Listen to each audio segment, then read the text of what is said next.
ഇന്നത്തെ വീഡിയോയിൽ അവസാന പെരുമാക്കന്മാരിൽ ഒരാളായ ഹരിശ്ചന്ദ്രവർമ്മ പെരുമാളെക്കുറിച്ച് മനസ്സിലാക്കാം. ക്രിസ്തുവർഷം 6-ാം നൂറ്റാണ്ടിൻ്റെ മധ്യകാലം മുതൽ ഭരണം നടത്തിയിരുന്നത് ഹരിശ്ചന്ദ്രവർമ്മ പെരുമാളാണ്. ഇദ്ദേഹത്തിന് ദൃഢവ്രതൻ എന്ന പേരും ഉണ്ടായിരുന്നു. ക്രിസ്തുവിന് പിമ്പ് 4-ാം നൂറ്റാണ്ടിൽ ജീവിച്ചിരുന്ന കുമാരിലഭട്ടൻ എന്ന ശാസ്ത്രജ്ഞൻ പരിഷ്കരിച്ചേർപ്പെടുത്തിയതും വൈദിക കർമ്മങ്ങൾക്കു മറ്റെല്ലാത്തിനേക്കാളും പ്രാധാന്യം സ്ഥാപിക്കുന്നതുമായ മീമാംസക മതം 5-ാം നൂറ്റാണ്ടിൻ്റെ അവസാനത്തോടുകൂടി തന്നെ ഭാരതഭൂമിയിൽ എല്ലായിടത്തും പരന്നു കഴിഞ്ഞിരുന്നു. കേരള ബ്രാഹ്മണരായ നമ്പൂതിരിമാർ ആ ബ്രാഹ്മണ മതത്തിന് കേരളത്തിൽ പ്രാധാന്യം വരുത്തുവാൻ ശ്രമിച്ചിരുന്നു. ഹരിശ്ചന്ദ്ര പെരുമാൾ ആ മതത്തിൽ വളരെ വിശ്വാസവും അതനുസരിച്ചുള്ള വ്രതാനുഷ്ഠാനങ്ങളിൽ ശ്രദ്ധയും ആ മതഗ്രന്ഥങ്ങളിൽ പാണ്ഡിത്യവുമുള്ള ആളായിരുന്നതിനാൽ അദ്ദേഹത്തിൻ്റെ സഹായം ബ്രാഹ്മണർക്ക് ധാരാളം ലഭിച്ചിരുന്നു.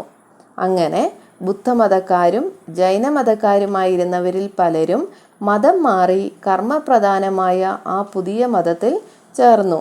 അതുപോലെ ബുദ്ധമതത്തിൽ നിന്നുള്ള പരിവർത്തനത്തിനും കാലം കഴിയും തോറും ആഭിജാത്യക്കുറവും കൽപ്പിച്ചു തുടങ്ങി. അതിനാൽ ബുദ്ധമതം വിട്ടു മീമാംസക മതത്തിൽ ചേർന്നവരിൽ തന്നെയും മതം മാറ്റത്തിൻ്റെ കാലഭേദം നിമിത്തം ജാതി ശ്രേഷ്ഠത കുറവ് വന്നു.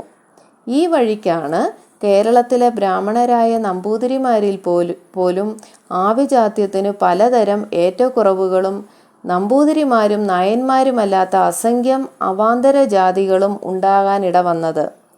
ഓരോരോ കർമ്മങ്ങൾക്കും അധികാരം വംശപരമ്പര വഴിക്കായപ്പോൾ തൊഴിലുകളുടെ തരഭേദമനുസരിച്ചും ചില ജാതി വ്യത്യാസങ്ങൾ ഏർപ്പെട്ടു എന്നു മാത്രമല്ല, പിന്നെയും ബുദ്ധമതം മാറാത്ത ബൗദ്ധന്മാരും അടിമകളായ ചെറുമക്കളും മറ്റും നികൃഷ്ടന്മാരാണെന്നും നിശ്ചയിച്ച് തീണ്ടലും മറ്റും ഏർപ്പെടുത്തുകയും ചെയ്തു.